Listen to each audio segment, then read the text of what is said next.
We've been using FirmGuard here at Healthy Technology Solutions since late 2022, with over 2,000 endpoints deployed on the system to date. We're also continually adding more endpoints as we add clients and as our existing clients grow. We've come to rely on FirmGuard as our go-to solution to secure our clients' firmware and to make changes or updates to the BIOS whenever needed. We have found many uses for FirmGuard, but one example stands out to me recently. We have a client that was setting up an overseas office in Asia that was some 13 hours ahead of us and had recently purchased a few laptops that they needed to quickly get online and deployed for employees. We had one of our engineers go through our standard new computer setup, and he could not enable BitLocker on the laptops because the TPM was showing as not available.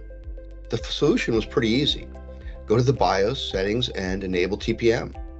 The only way the engineer could think of to make the change was to talk the client through making the BIOS changes on the BIOS screen.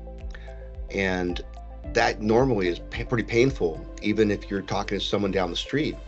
But when someone's not technical and their 13-hour time difference, that makes it a lot harder. The engineer was not aware of FirmGuard's secure config feature, so he asked one of his colleagues, Ben, for advice on what to do. And Ben is very familiar with FirmGuard, and he said, hey, let's do this together.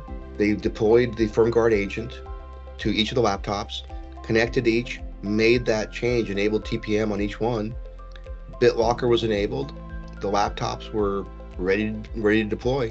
And this whole process took less than 15 minutes, which is pretty hard to believe because it would have probably taken an hour to walk somebody through it. While this is not a daily occurrence, firmware changes and issues do come up. And knowing that the firmware is secure and that we can make changes as needed really is something that we rely on.